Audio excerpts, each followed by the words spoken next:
Welcome to Cheater Confessions. Let's get started with today's story. You know how they say your wedding day is supposed to be the happiest day of your life? Mine wasn't. It was a train wreck, a catastrophe. I met Clara 3 years ago. She was stunning, sharp, and had this infectious laugh that could disarm even the most hardened skeptic. From the moment I saw her, I was hooked. We had our ups and downs like any couple, but when I proposed, I thought we'd faced every storm there was to weather. Turns out I was wrong. It started 1 week before the wedding. I was at my buddy Matt's apartment, unwinding after a long day. Matt's the kind of guy who's a little too honest sometimes, but he's loyal to a fault. Over a beer, he hesitated before saying, "James, there's something I think you should know." That phrase is never followed by anything good. "What's up?" I asked, setting my beer down. He rubbed the back of his neck and avoided my eyes. "You sure about Clara, man?" I frowned. "What do you mean?" "Of course, I'm sure." "All right, don't shoot the messenger, but—" He paused, clearly trying to find the right words. "I saw Clara last Friday at Charlie's bar. She wasn't alone." I laughed, more out of disbelief than humor. "Matt, come on. She was probably just out with her friends." "Yeah, that's what I thought too, until I saw her kissing some guy.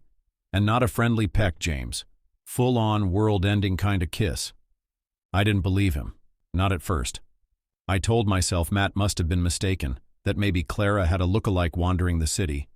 But something in the pit of my stomach felt off. I couldn't shake the unease, so I went home, trying to push it out of my mind. But I couldn't. That night, as I lay in bed, I couldn't sleep.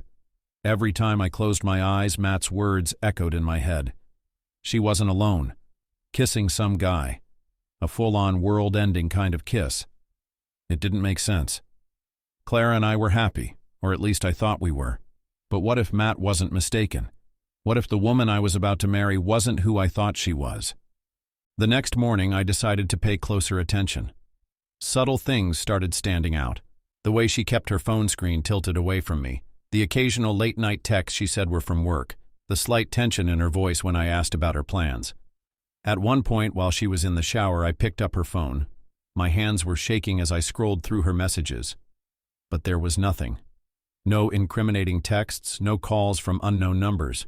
It was all clean. Too clean, almost. I couldn't shake the feeling that something was wrong. So the next time Clara said she was going out, I decided to follow her.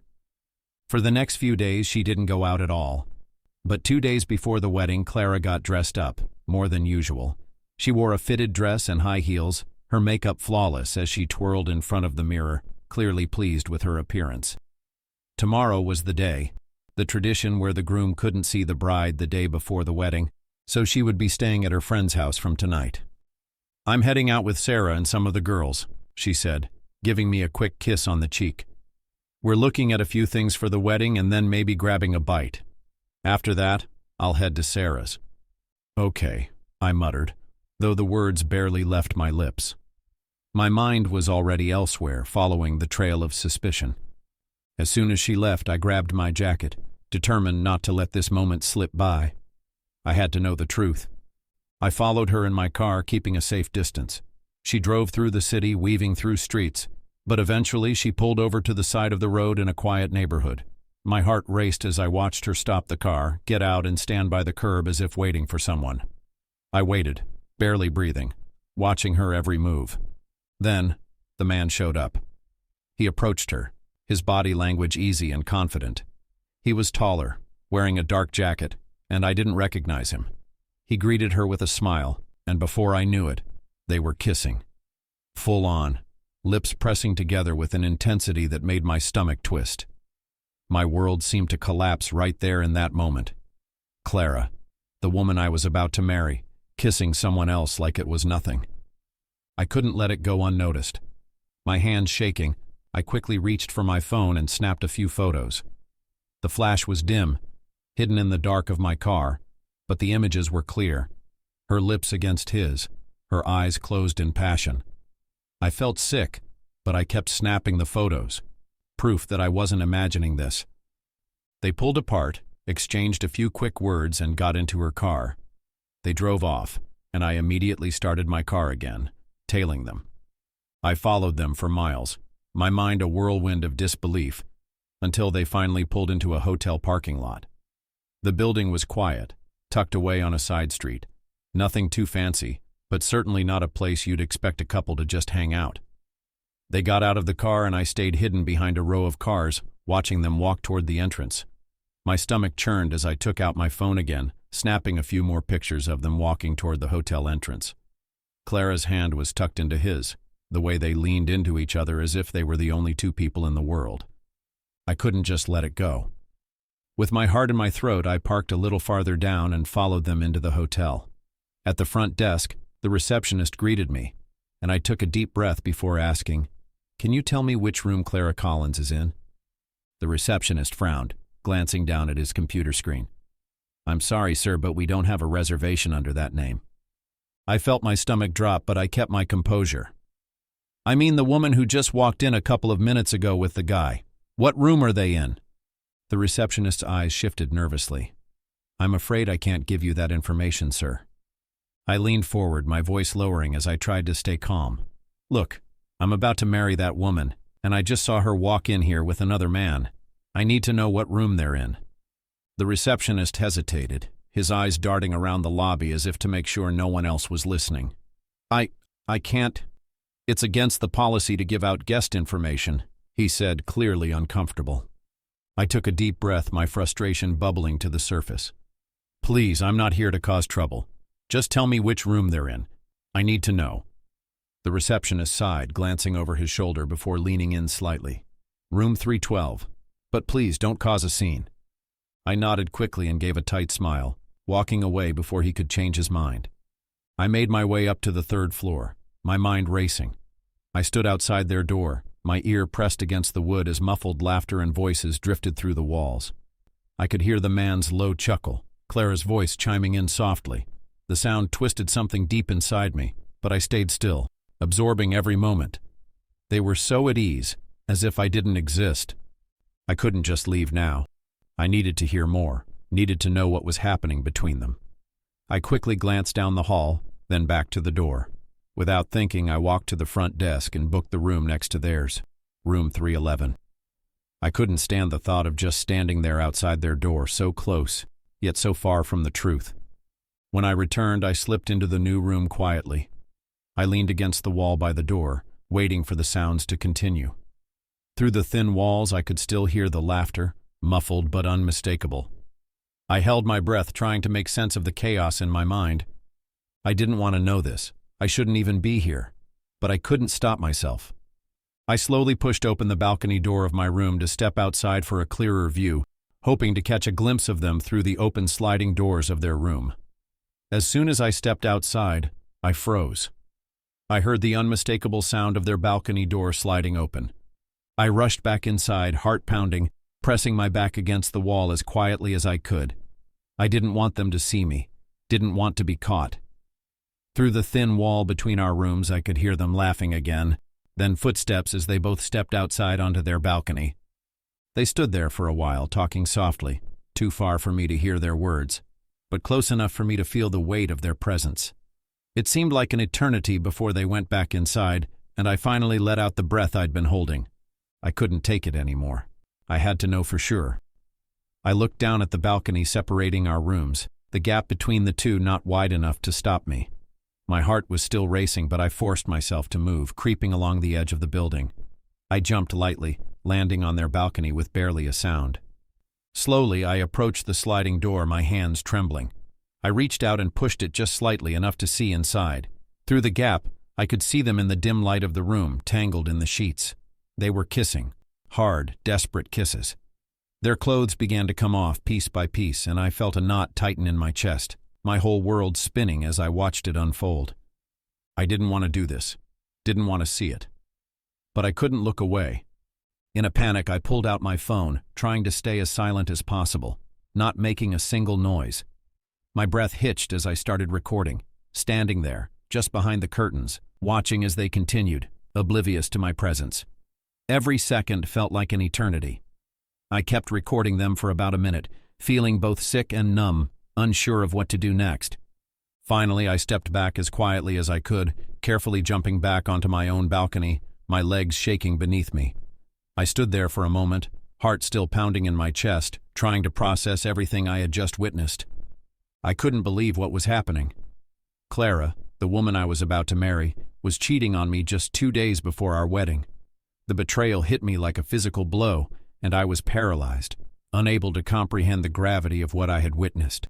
She had been the one I trusted, the one I planned my life with, and yet here she was, intimately involved with another man. I drove back home, the weight of what I had discovered pressing heavily on me. Tonight I knew she would be staying at Sarah's place. But as I sat in the silence of our home, all I could think about was how to make her feel the pain I was going through.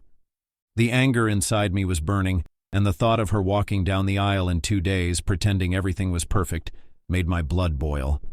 I needed to take control. I needed to expose everything she'd done, everything she thought she could hide from me.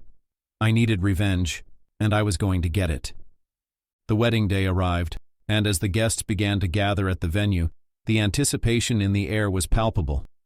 Clara was there, as were the other guests, chatting and enjoying the moment. The room gradually quieted as everyone took their seats, waiting for the ceremony to begin. As the guests settled in, I stood up. "Excuse me, everyone," I said, my voice cutting through the room, clear and steady. "Before we begin the ceremony, I'd like to share something with all of you." All eyes turned to me, and for a moment, the entire room fell into silence. The atmosphere shifted, curiosity hanging in the air. I took a deep breath, knowing exactly what I was about to do. "I know you've all been looking forward to the ceremony, but before we move on, I want to show you some of the best moments Clara and I have shared together," I continued, my voice surprisingly calm, considering the storm raging inside me. Our trips, our laughter, our love, all of it. A few people smiled, clearly thinking I was about to share something sweet and sentimental. The projector behind me flickered to life, and the first photos appeared on the screen. Clara and I were smiling, hugging, laughing together on various trips, pictures of what looked like a perfect couple. For a brief moment I almost felt a pang of guilt. Almost. But that feeling quickly disappeared. Slowly the photos changed. The next image appeared on the screen, and there she was, Clara, kissing another man. The room fell into stunned silence. Whispers began to ripple through the guests. People exchanged confused glances, unsure of what they were seeing. A few of them looked to Clara, their faces filled with shock. Clara's face went pale, her hand flying to her mouth as she gasped. Her eyes flickered between the screen and me, a look of pure panic flashing across her face. She opened her mouth, but no words came out. Then, without warning, the screen shifted again. The video began to play, of Clara and the man in her hotel room, oblivious to my presence. The video showed them in bed, kissing, undressing. My stomach turned as I heard the sounds of their intimacy, sounds I had never imagined I'd be hearing on the day I was supposed to be marrying her. The entire room went dead silent. Then, gasps. The guests began whispering, some standing up in shock, others pointing, some too stunned to even speak. The atmosphere turned from confusion to anger. I heard the muttering of voices, the accusing glances. "What is this?" someone shouted. "Is this for real?" "This is insane," another voice rang out. Clara's face went white as she stood frozen, realizing what was happening. The color drained from her face, her hands trembling. The man she'd been with, the one I had never known, was nowhere to be found, but her betrayal was exposed for everyone to see. The truth hung in the air like a dark cloud, suffocating everyone in the room. "James, what is this?" Clara finally stammered, her voice barely audible. "What are you doing?" "You've been caught, Clara," I said, my voice cutting through the chaos. "I'm done. The wedding's off. You've shown me exactly who you are, and I won't pretend anymore." She started to shake her head, but the damage had been done. The room erupted in arguments, people shouting at Clara, at me. Some were angry with her, others were in disbelief, but all I could do was stand there, feeling numb. This was the moment I had been waiting for. The truth was out. And now, nothing would ever be the same. Clara stood there, trembling as the room erupted in chaos. Her eyes were wide with disbelief, but there was no sympathy left in me.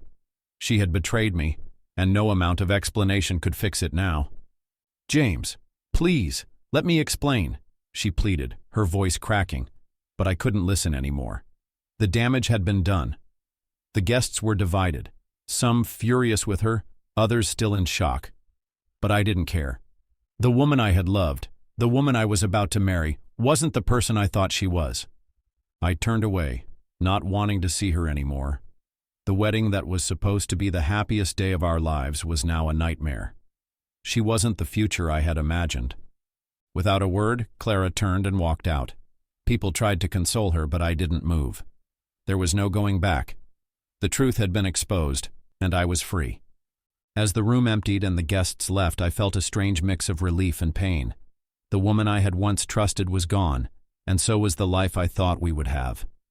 In the days that followed, I received messages of sympathy, but I wasn't interested. Clara was gone, and so was the life I had planned with her. It wasn't easy, but as time passed, I moved on. I realized the betrayal hurt, but what hurt more was the realization that I had ignored the signs. Still, I was free. And that, in the end, was all that mattered. Thank you for watching.